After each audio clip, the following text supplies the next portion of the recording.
నమస్తే అండి. నేను మీ రూపా. ఎలా ఉన్నారు అందరూ? నేను బాగానే ఉన్నానండి. మీరందరూ కూడా బాగుండాలని మనస్ఫూర్తిగా కోరుకుంటున్నా. ఇప్పుడు టైం ఎంతో తెలుసా? తెల్లవారి 3 గంటలు అవుతుందనమాట. అప్పుడు లేచి కొత్తిమీర కట్టలయ్యి మేము గోతానికి ఎత్తుతున్నాం. ఈరోజు వ్లాగ్ వచ్చి ఆదివారం రోజు తీసిందండి. అంటే ఇవి మేము శనివారం సాయంత్రము పీకిన కొత్తిమీర అనమాట. ఎక్కువ అయ్యేసరికి కొంచెం గాలి ఆడకపోతే బాగా వాడిపోయినట్టు అనిపిస్తున్నాయి. అందుకని నైట్ అంతా అంటే ఇంటికి తీసుకురాగానే ఇలా కింద పోసేసి మొత్తం ఆరబెట్టారు. కొంచెం పైరుగాలికి అలా ఆరిద్దిలే మరి వాడిపోకుండా ఉండిద్దని. ఇంకా వాటిని పొద్దున్నే 3 గంటలకు లేచి ఎత్తుతున్నాము. అదే నార్మల్గా అయ్యి ఉంటే మాత్రము 4ంటికి మా వారు లేచి వెళ్ళిపోయేవారు. ఇవి కట్లెత్తాలి కాబట్టి 3 గంటలకు లేచాము. మా వారితో పాటు ఇంక నేను తప్పలేదు. నాకేమో అసలు నిద్ర ఆగటం లేదు. మంచి నిద్ర మత్తులో తీసుకొచ్చేసారు.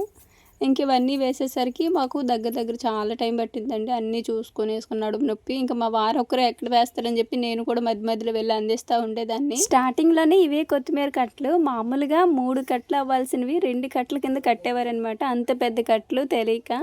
ఆ తర్వాత నార్మల్గా కడుతున్నాము. కట్ట 10 రూపాయల కడికైతే మొన్నటి వరకు వేసాము. ఇప్పుడేమో పెళ్ళిళ్ళ సీజన్ బాగా మొదలైంది కదా. 12 రూపాయలు 15 రూపాయలు అలా అయితే నడుస్తుంది. ఇంకా అంతకంటే ఎక్కువ కూడా పోతుంది. కానీ మా దగ్గర ఏంటంటే అంతవరకే ఉండిద్దనమాట. అంతకు మించి కొనరు ఎవరు. అంటే మామూలుగా కొట్ల మీద మనం కొనుక్కున్నప్పుడు 20, 25 అలా కట్టు ఉంటుంది. కానీ మా దగ్గర మాత్రం 12 రూపాయలు 15 రూపాయలు అలా వేసుకుంటారు. ఇలా మా వారు మార్కెట్కి వెళ్ళేటప్పుడు ఇంకా నాకు నిద్ర పట్టదనమాట చాలాసేపు. కొంచెం భయంగా అని ఆ బెడ్రూమ్లోని వంటగదిలోని లైట్స్ ఆన్ చేసి అప్పుడు పనుకుంటా. ఇంక ఇదంతా తీసుకు చూసారు ఎంత ఉంది. ఇది బాగా చిన్న కట్ అయిపోయిందని ఇంకా నా ఇంట్లోకి కూరల్లో వేసుకొని అయితే వదిలేశారు. ఇంకా దీన్ని అయితే ఇంట్లో పెట్టేస్తాను. ఇంకా మిగతా అయినంత వరకు మా వారు అయితే కట్టేస్తున్నారు. కానీ కొత్తిమీర మంచి టైంలో వచ్చిందబ్బా. ఎందుకంటే దొండకాయలు ఏం పెద్దగా లేవు కదా. ఈ టైంలో అసలు ఖర్చులకు డబ్బులు లేవనే టైంలో కొత్తిమీర బాగా వస్తుంది. రోజుకు ఒక 50 కట్టలు 100 కట్టలు పీక్కెళ్ళినా సరిపోయిద్ది అనమాట. 500 1000 రూపాయలు వస్తాయి చాలు. ఇంకా పిల్లలైతే నిద్రపోయారు, లేవలేదు. ఇంకా మేము చడి చప్పుడు చేయకుండా ఇంక ఈ పని అయితే చేసుకొని ఇంకా మా వారేమో దాన్ని ఇద్దరం కూడా తోడుపట్టి అక్కడ బయట బైక్ అయితే తీసుకొస్తే బైక్ మీద వేసేసాము. కానీ చాలా వెయిట్ ఉందనమాట. కింద వరకు బాగానే తీసుకువెళ్ళాను. ఇంకా బైక్ మీదకి ఎక్కించేసరికి నాకు అసలు బలం సరిపోలేక మళ్ళీ కిందన పెట్టేసాము. మళ్ళీ తర్వాత కొంచెం ఓపి తెచ్చుకుని తీసి బైక్ మీద పెట్టామన్నమాట. ఎవరు లేరు ఇంకా. మరి నాకేమో చూసి రావులంతలు ఎట్ట వస్తున్నాయో. నాకేంటంటే ఒకసారి లేచిన తర్వాత మళ్ళీ నిద్రపోయానంటే మత్తుగా నిద్ర వచ్చేస్తుంది. అంటే అంత తొందరగా నిద్ర లేవనమాట.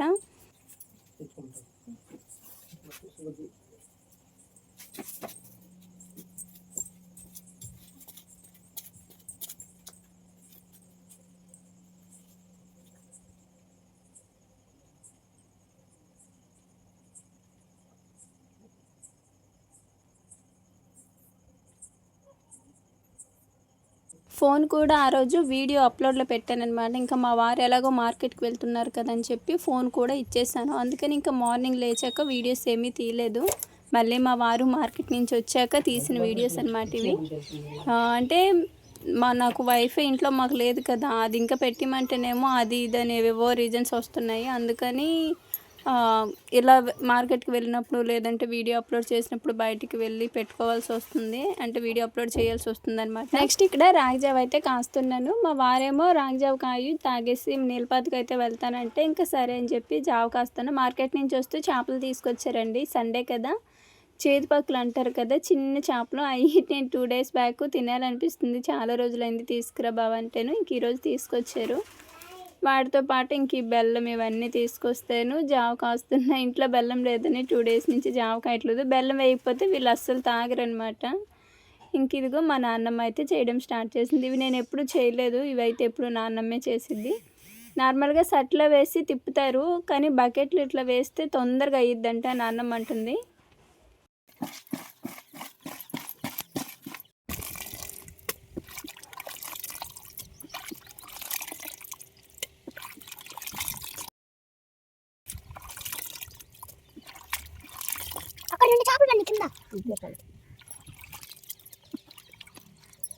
మొత్తం ఇవి 200 అనమాట. అంటే 100 రూపాయలకు ఒక కవరాల 100 రూపాయలకు ఒక కవరాల నాన్నమ్మలకి మాకు వేసి తీసుకొచ్చారు.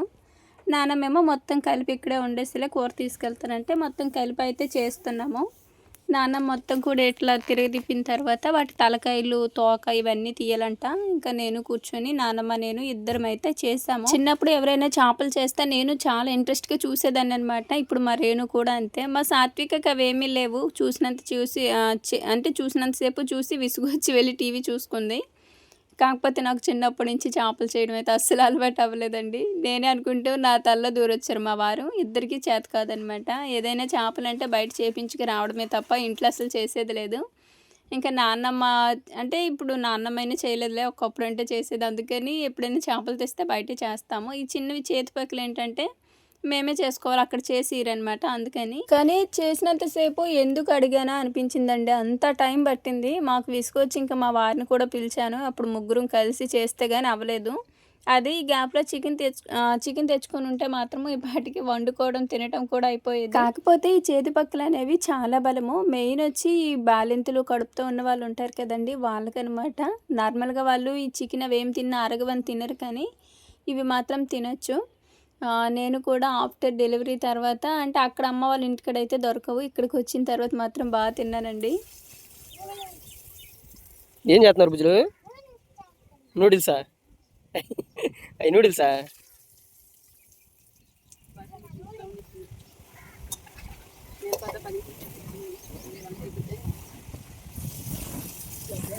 బట్టలు తడిసిపోతాయి, మీ అమ్మ కొట్టింది. ఇంకా అక్కడ చూసారా తోమటానికి ఎన్ని గిన్నెలు ఉన్నాయో. మళ్ళీ ఇవి ఎక్కడ చేయకపోతే వంట అక్కడ ఆలస్యం అయ్యిద్దని ముందు వచ్చి ఇక్కడ కూర్చున్నాను. అంటే నేను చెప్పాను కదా, పొద్దున్న ఒకసారి మెలకు వచ్చాక మళ్ళీ పనుకుంటే మొత్తం నిద్ర వచ్చేసిద్ది, అస్సలు లేవాలనిపించింది. ఇంక ఈరోజు అంతే 6:30కి లేచానమాట. ఇంకా లేచి ఆ పని ఈ పని చేసుకునేసరికి ఇంకా సరిపోయింది. అప్పటికి టైం కూడా ఎంత అవ్వలేదు, 7:30 అలా అయితే అవుతుందన్నమాట. అయినా ఎండ చూసారు ఎలా వచ్చిందో. ఇంకా బయటే చేస్తామన్నమాట ఇవి. సో మొత్తానికి ఇదనమాట. ఇలా చేసిన తర్వాత వీటిని ఒక కన్నాల గిన్నెలో వేసేసాను వాటర్ అంతా పోయేటట్టు. చాలాసేపు అందులోనే వదిలేసాను. వాటర్ అంతా పోయాక ఇంకా మా నాన్నమ్మ ఇలా ఉండని చెప్తుందనమాట. మా నాన్నమ్మ ఎలా అంటే మొత్తం ఇందులోనే వేసేసి పొయ్యి మీద పెట్టేసిద్ది. అదే నేనైతే తిరగమూత పెట్టాక ఇలా చేస్తానమంటే తిరగమూత పెట్టేసి పులుసు పోసి పులుసు మరిగేటప్పుడు ఈ చేప ముక్కలు అవి వేస్తాను. కానీ నాన్నమ్మ మాత్రము ఇలా సట్లనే ముందు అన్నీ వేసేసి నీళ్ళు వేసి పొయ్యి మీద పెట్టేసి కొంచెం అవి కెర్లిన తర్వాత చింతపండు పులుసు అయితే పోస్తుంది. నాన్నమ్మ ఇవే కాదు, చేపల కూర పెద్ద చేపలు ఉండినా సరే అలానే చేస్తుంది. కానీ నేను మాత్రం తిరుగుమూత పెట్టాక చేసుకుంటాను అనమాట. కానీ ఇవి ఎప్పుడు నేను చేదు పక్కలు అనేవి పెద్దగా వండలేదు, ఎప్పుడు నాన్నమ్మే వండేది. అందుకని ఇప్పుడు నాన్నమ్మ ఎలా చెప్తే అలానే వండేసాను. కూర కూడా బాగా వచ్చిందండి. కాకపోతే బాగా చిన్నవి అయిపోయినాయి, కొంచెం పెద్దవి అయితే బాగుండాయి. పిల్లలు తింటారు కదా అంటలే అని చెప్పి ఇంక మా వారు కూడా తీసుకొచ్చేసారు. ఇంక ఇదిగో ఇలా కొంచెం మరిగిన తర్వాత చింతపండు పులుసు అయితే వేసేసాను. ఇంకొకసారి ఉప్పు అవన్నీ చూసుకొని మసాలా అవన్నీ కూడా దించేటప్పుడు అంటే ఇంకో 5 నిమిషాలు ముందు దించుతాను అన్నప్పుడు అల్లం వెల్లుల్లి పేస్ట్ ఇవన్నీ కూడా వేసుకొని కలుపుకొని ఇంకో 5 నిమిషాలు ఉడికించి దించేసానండి. ఇంకా నాన్నమ్మలకైతే కొంచెం కూర పంపించేస్తాను. ఇంకా మేము కూడా తింటున్నాము. ఇంక తినేసిన తర్వాత పిల్లలకి తినడానికి ఏమీ లేవంటే మా వారు సెంటర్కి వెళ్ళి వచ్చారనమాట. పిల్లలకి ఓన్లీ తినేవే తీసుకొస్తారు అనుకున్నా. ఇంకా సెంటర్కి వెళ్ళాక కొట్టుకడికి వెళ్ళి ఇంట్లోకి ఏమైనా కావాలంటే సాల్ట్ అని అవన్నీ ఇవన్నీ చెప్పాను. కానీ ఈ పిల్లలకి డ్రాయర్లు అయితే తీసుకొచ్చారనమాట. ఇవైతే నాకు చెప్పలేదు అసలు.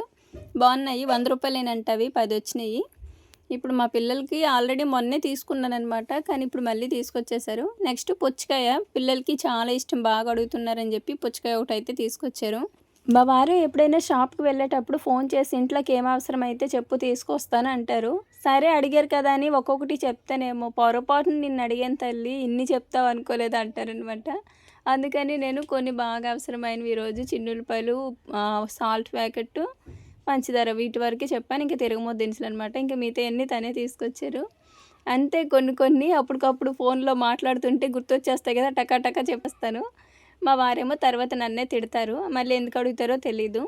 నెక్స్ట్ కిచెన్ అయితే ఈ రేక డబ్బాలు ఇవన్నీ కూడా ఒకసారి మంచిగా క్లాత్ పెట్టి అయితే తుడుచుకుంటున్నా. మొత్తం కొంచెం డస్ట్ పట్టేసిందనమాట. ఇంకా మొత్తం బూజు తుడిచేసుకొని శుభ్రం చేసుకున్నా. అలానే ఈరోజు మన సబ్స్క్రైబర్ లక్ష్మి గారి అబ్బాయి దీక్షన్ బర్త్డే అండి. మనందరి తరపున many more happy returns of the day. ఇలాంటి పుట్టినరోజులు నువ్వు ఎన్నో జరుపుకోవాలని మనస్ఫూర్తిగా కోరుకుంటున్నాను చిన్న. God bless you. మేము ఇల్లు కట్టేటప్పుడు కిటికీలు అవి ఫిట్గా పట్టేవి, కానీ తర్వాత లూజ్ అయిపోయాయి అనమాట, సరిగ్గా అసలు పట్టవు. దానికి తోడు మాకు చుట్టూ పద్దాక గాలి వల్ల ఏదో ఒక విధంగా డస్ట్ వస్తూనే ఉంటుంది. ఎప్పటికప్పుడు ఇది క్లీన్ చేసుకోపోయానంటే ఇది కలరే చేంజ్ అయిపోయిద్ది అనమాట, అలా ఉంటుంది. సో నేను సీసాలు తీస్తుంటే అచ్చులు పడిపోయింది చూసారు, అలా ఉంటుంది అనమాట. ఖచ్చితంగా మంత్లీకి ఒకసారి అట్లా క్లీన్ చేసుకుంటూ ఉండాలి. అన్నీ తీసేసి నా దగ్గర ఉన్న ఈ బీకో వాళ్ళది లిక్విడ్ వేసేసి మొత్తం నీట్గా స్ప్రే కొట్టి క్లీన్ చేసేసుకున్నానండి. మళ్ళీ ఇదేదో ప్రమోషన్ అనుకోకండి, సో జస్ట్ అట్లా వచ్చింది కదా దాన్నే యూజ్ చేస్తున్నాను అనమాట క్లీనింగ్కి, వీడియోస్లో కానీ నార్మల్గా కానీ. లాస్ట్ టైము ఒక చిన్న ఇన్సిడెంట్ జరిగింది. నార్మల్గా చాలామంది హాయ్ చెప్పండి, నా పేరు చెప్పండి ఇట్లా అని అడుగుతారనమాట.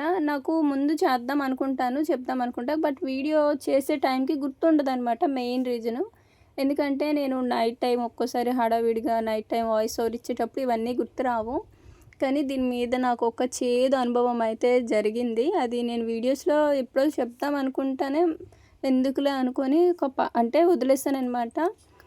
ఒక సిస్టరు వాళ్ళ అమ్మాయికి ఇలానే విషెస్ చెప్పమన్నారు. అది ఎప్పుడంటే సంక్రాంతి టైంలో అనమాట. నేను అమ్మ వాళ్ళ ఊరు వెళ్తున్నాను చూడండి, అప్పటికి జర్నీలోనే నాకు హెల్త్ బాగాలేదని చెప్పాను కదా, ఆ టైంలో అనమాట. అప్పుడు నేను వ్లాగ్ కూడా పెట్టలేదు.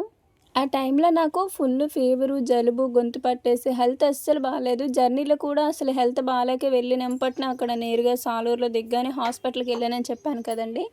అప్పుడనమాట అలా ఉన్నప్పుడు నేను వ్లాగే పెట్టలేదు. ఇంకా అప్పుడు ఏమీ తను రిప్లై లేదనమాట. అది అయిపోయింది, పండగ అయిపోయింది, ఇంటికి వచ్చేసాక నార్మల్గా ఒక వ్లాగ్ పెట్టాను. ఆ వ్లాగ్లో తను కామెంట్ చేసిందనమాట, ఇలా మా అమ్మాయి బర్త్డే అయితే మీరు విషెస్ చెప్పలేదు. అక్కడ వరకు ఓకే. అప్పుడు నేను ఇలా నాకు హెల్త్ బాగాలేదు, మీకు తెలుసు కదండి వీడియోలో కూడా చెప్పాను కదా, వ్లాగ్ కూడా పెట్టలేదు అని అయితే చెప్పాను. కానీ తను అస్సలు ఎంత ఓవర్గా కామెంట్ చేశారంటే, అసలు మీరంతా మీ బతుకులంతా వీడియోలు చేసి బ్రతికే వాళ్ళు, మీరు మాకు చెప్పేదేంటి, మీలాంటి అమ్మాయే కదా, మీ చిన్న పాప లాంటి కూతురే కదా నా కూతురు కూడా, మీకు ఇంతకింతకు అనుభవిస్తారు అది ఇది అని చెప్పి ఒక్క విషెస్ చెప్పనందుకు ఆ రోజు తన కామెంట్కి నాకు ఆల్మోస్ట్ ఎంత ఏడ్చానో. దాని మీద నేను ఒక షార్ట్ వీడియో కూడా తీశాను. కానీ ఆ తర్వాత కాసేపటికి పెట్టిన కామెంట్స్ తిట్లన్నీ తిట్టేసి మళ్ళీ వెంటనే సారీ రూపక్క ఇలా నాకు కొంచెం బాధలో పెట్టేశాను. ఎంత బాధలో పెట్టినా మీ బ్రతుకులంతా మీరెంతనైతే ఎవ్వరు అనరు. నేను యూట్యూబ్ ఛానల్ స్టార్ట్ చేసిన తర్వాత నాకు వచ్చిన పెద్ద బ్యాడ్ కామెంట్ అంటే ఇదే. అస్సలు తీసుకోలేకపోయానండి. నేను ఇంకా దేనికైనా ఓకే, బట్ విషయం చెప్పలేదని అసలు ఇన్ని మాటల, అది నాకు బ్రతుకులతో అనేసరికి ఇంకా బాధ అనిపించింది. కానీ నేను వీడియో కూడా యూట్యూబ్లో పెట్టేద్దాము అనుకునేసరికి మా వారు కామెంట్స్ తను సారీ చెప్తూ నేను ఏదో బాధలో పెట్టేశాను అనేసరికి మా వారు కూడా ఇంకొద్దులే రూప పెద్ద చేసుకోవటం ఎందుకు అని చెప్పి తన ఛానల్ని అయితే కొంచెం అంటే మాకు మళ్ళీ కామెంట్స్ రాకుండా బ్లాక్ చేసేసారనమాట. వాళ్ళకి లేక కూతురు పుట్టిందంటే ఇంకా తనకి విషెస్ చెప్పమన్నారు. అప్పుడే నేను జర్నీలో ఉండి వ్లాగ్ పెట్టకపోతే నేను నాదా తప్పు అదంతా నేను క్లియర్గా చెప్పాను. అయినా సరే తను ఊరుకోకుండా నువ్వెంత, నీ ఛానల్ ఎంత, నీ బ్రతుకెంత, అవి ఇవి అని చెప్పి బ్యాడ్ వర్డ్స్ అనమాట, అంటే బూతులు అంటారు కదా అలాంటివి యూజ్ చేసి కామెంట్ పెట్టింది. ఇప్పటికీ నా దగ్గర స్క్రీన్ షాట్లు ఉన్నాయన్నమాట కామెంట్స్. కాకపోతే కొంచెం బ్యాడ్ వర్డ్స్ అవి ఉండడం వలన నేను చూపించలేకపోతున్నాను. కానీ అలాంటి వాళ్ళు కూడా ఉంటారు మైండ్ సెట్ వాళ్ళు. అది తను నీ ఛానల్ ఎంత నువ్వెంత అన్నప్పుడు పెద్ద ఛానల్ వాళ్ళకే చెప్పి చేయించుకోవచ్చు కదా, విషయం చెప్పించుకోవచ్చు కదా. ఎందుకంటే వాళ్ళు ఎవరు చెప్పరు, ఎందుకంటే అవన్నీ పెద్ద ఛానల్స్ కదా, మాది చిన్న ఛానల్ కాబట్టి లోకం అనమాట. సో తను ఎంత హీనంగా మాట్లాడింది అవి నేను ఎప్పటికీ మర్చిపోలేనండి. అప్పటి నుంచే వీడియోలో ఎవరికైనా విషెస్, హాయ్ ఇలాంటివి చెప్పాలంటే కొంచెం భయం వేసిందనమాట. ఇలా కూడా ఉంటారా అనిపించింది. కానీ నన్ను జెన్యున్గా నమ్మిన వాళ్ళు కూడా ఉంటారు కదా. సో కాకపోతే కొంచెం ఏంటంటే వాయిస్ ఓవర్ ఇచ్చేటప్పుడు మర్చిపోతానమాట. సో దానివల్లనే మ్యాక్సిమం ఇప్పుడు చెప్పలేకపోతున్నా. అందుకని ఇప్పుడు ఈ సిస్టర్ చెప్పింది కూడా స్క్రీన్ షాట్ తీసి మరీ గుర్తుపెట్టుకొని చెప్తున్నా, అలా ఉంటుంది. నెక్స్ట్ వెనకాల ఈ వాల్ ఇదంతా కూడా మంచిగా స్ప్రే కొట్టి క్లీన్ చేసుకున్నా. అలానే కిటికీలు కూడా ఉండండి నీట్గా శుభ్రంగా తుడిచేసుకున్నా. మా వారేమో ఈ గ్లాసు అంటే డోర్స్ ఉంటాయి కదా అవి పెడదాం అంటున్నారు. అన్నీ పెడదాం అనుకుంటాము కానీ ఏది అవ్వదు. అందులోకి వచ్చి శారీ బిజినెస్ స్టార్ట్ చేసాక అంత ఇంత ఉన్న పెట్టుబడి తీసుకెళ్ళి దాని మీద పెట్టాల్సి వస్తుంది కదా. సో దానివల్ల ఏంటంటే ఈ పనులన్నీ ఆగిపోతున్నాయి. నెక్స్ట్ ఇదైతే ఇక్కడ నేను కొంచెం రివర్స్లో పెట్టుకుంటున్నాను అనమాట. అంటే కొంచెం బయట బాగా ఎప్పటి నుంచో ఉంది కదా. సో కొంచెం చిన్నవి వంట వండేటప్పుడు ఆయిల్ మరకలు ఇవన్నీ పడినాయి, అందుకని దాన్ని రివర్స్ చేసి పెట్టుకున్నా. సో ఇలా అనమాట. ఇవి నేను సెల్ఫ్లోకి తీసుకున్నాను కదా ఆ షీట్స్ అండి. సో రివర్స్ చేశాక చాలా బాగుంది, ఎందుకంటే అవతల వైపు అనమాట నీట్గా ఉంది. నెక్స్ట్ ఇవన్నీ కూడా కొంచెం డస్ట్ పెట్టేసాయి, అందుకని వాటర్ మార్చి కొంచెం వాటిని శుభ్రంగా తుడుద్దామని చెప్పి వాటిని కూడా బయటకైతే తీసుకెళ్ళి మంచిగా వాటిని శుభ్రం చేసుకున్నాను.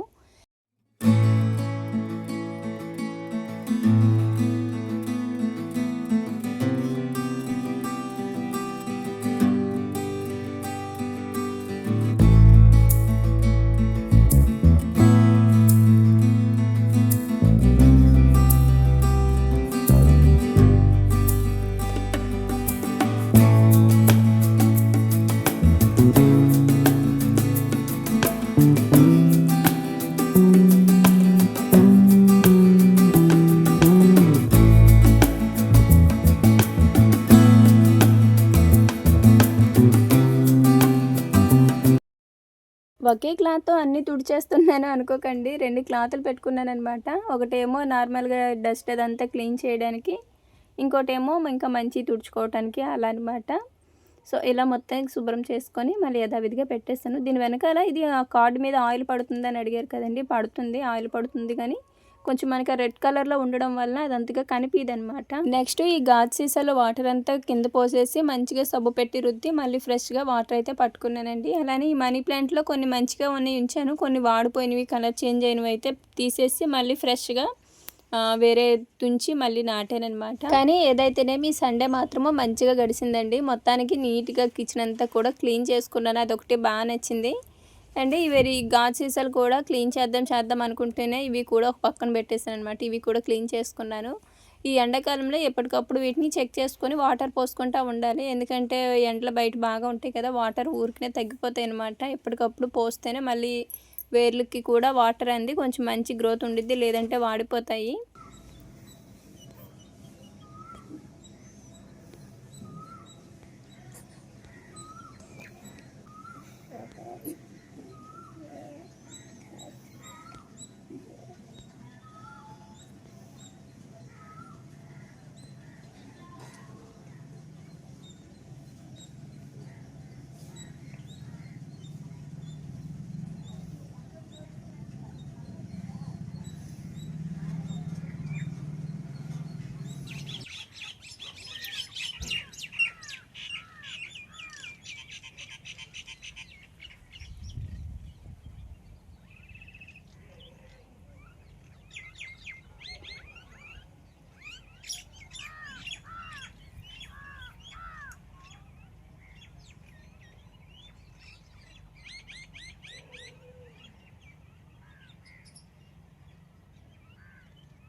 మంచిగా శుభ్రం చేయడం అయితే అయిపోయిందండి. ఇంకా వాటిని తీసుకొచ్చి వాటి ప్లేసెస్లో అయితే పెట్టేస్తాను. సో ఇలా అనమాట, మొత్తానికి మంచిగా కిచెన్ అంతా కూడా నీట్గా క్లీన్ అయిపోయింది. నార్మల్గా బయట పని ఎంత చేసినా ఈజీగా అయిపోతుంది, కానీ కిచెన్లో మాత్రం అలా కాదు. ఎంత చేసినా కానీ ఇంకా ఏదో ఒకటి బ్యాలెన్స్ ఉంటూనే ఉంటుంది. ముందుకి ఇప్పటికి ఏం తేడా లేదు, కాకపోతే ఏంటంటే డస్ట్ అంతా కూడా నీట్గా తుడుచుకొని పెట్టుకున్నాను అంతేనండి. మొత్తం శుభ్రం చేసుకున్నాను. సో మళ్ళీ యథావిధిగా నీట్గా సర్దేసుకున్నాను. సో ఫైనల్లీ ఈరోజు సండే కిచెన్ పని అయితే అయిపోయిందండి. నిజంగా ప్రశాంతంగా ఉంది. కిచెన్ అట్లా గలీజ్గా ఉంటే అస్సలు నచ్చదనమాట, ఎందుకంటే అక్కడే వంటలన్నీ చేస్తాం కదా, ఏదోలా ఉంటుంది. నెక్స్ట్ ఇంకా ఇది 7:30 ఆ టైం అయితే అవుతుంది నైట్. అప్పుడు ప్రశాంతంగా బయట కూర్చుని పూలు అయితే కడుతున్నా. ముందుగా మాకు పూల పిచ్చిది, మా పెద్ద పాప వెళ్ళి కోసుకొచ్చిందనమాట. ఇంకా సాత్విక ఏమో ఆడినంతసేపు ఆడి వచ్చి నిద్రపోయింది. ఇంకా ఒక్కతే ఉందని నేను కూడా పక్కనే కూర్చొని ఇక్కడే పూలు కట్టుకున్నాను అనమాట. సో ఇదన్నమాట అండి ఈరోజు వీడియో. ఇంక ఈ వీడియో అయితే ఇక్కడితో ఆపేస్తున్నాను. మరో మంచి వీడియోతో మళ్ళీ కలుద్దాము. ధన్యవాదాలు.